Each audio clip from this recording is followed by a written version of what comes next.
Principal value of cos inverse of 1 by root 2 into cos 9 pi by 10 minus sin 9 pi by 10 he value विचारली. Okay, principal value आहे ती cos इन्व्हर्सची. तर cos इन्व्हर्सची जी branch आहे इन्व्हर्समध्ये प्रिन्सिपलची त्याची range किती आहे बघा, 0 टू पाय. म्हणजे तुम्ही कॉस इन्व्हर्समधील हा जेव्हा अँगल सॉल्व्ह करणार आहे तो अँगल तुमचा 0 टू पायच्या इन बिटवीन पाहिजे, तर हे तुमचं फायनल आन्सर होऊन जाईल. ओके, तर पहिल्यांदा काय करावं लागणार बघा, की कॉस इन्व्हर्स 1 बाय रूट 2 ने जर मल्टिप्लाय केलं तर 1 by root 2 cos 9 pi by 10 minus 1 by root 2 sine 9 pi by 10 हे असं लिहिता येईल.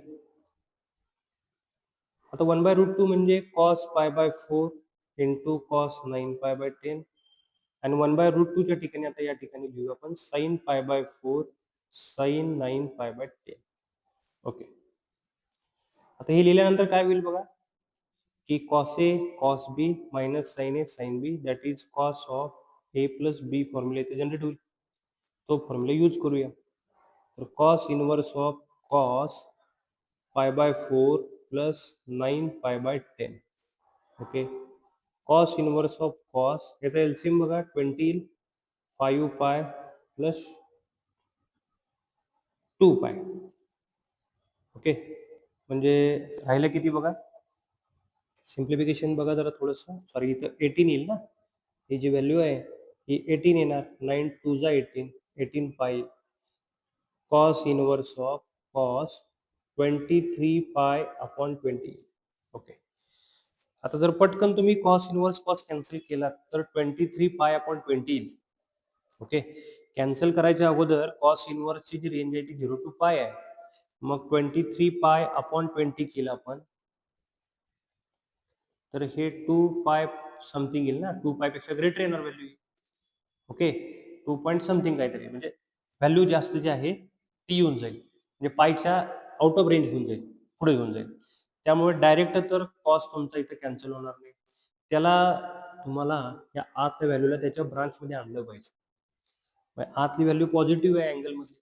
आता कॉस पॉझिटिव्ह जो आहे तो तुमचा एक तर फर्स्टमध्ये आहे नाहीतर फोर्थमध्ये, आणि प्रिन्सिपल व्हॅल्यूमध्ये असेल तर 2 पायच्या आपण अगोदर म्हणजे चौथ्या क्वाड्रंटचा फॉर्म्युला वापरू शकतोय. तर हीच व्हॅल्यू मी अशी लिहू शकतो बघा, कॉस इन्व्हर्स ऑफ कॉस. बघा व्यवस्थित, इथं जर मी 2 पाय मायनस लिहिलं आणि हे जर 20 केलं तर हे 20 इंटू 2 पाय 45 होणार, 40 होणार, 40 पाय म्हणजे इथं तुम्हाला लिहायला लागणार 17 पाय. ओके, बरोबर का बघा. बाय, मग परत cos of 2 pi minus theta तुमचा फोर्थ क्वार्टरमध्ये प्लस येणार, म्हणजे आपण cos inverse of cos 17 pi by 20 लिहू शकतो. ठीक आहे, आता कॉस इन्व्हर्स कॉस कॅन्सल करता येईल का बघा, 17 बाय 20 म्हणजे 0 पॉईंट समथिंग येईल. ओके, म्हणजे ही जी व्हॅल्यू आहे ना कॉस इन्व्हर्सच्या ब्रांचमध्ये लाईज करेल, तर मग आपण कॉस आणि कॉस इन्व्हर्स कॅन्सल करू शकतोय. फायनली आन्सर आपण लिहू शकतोय 17 pi upon 20. Option B is correct.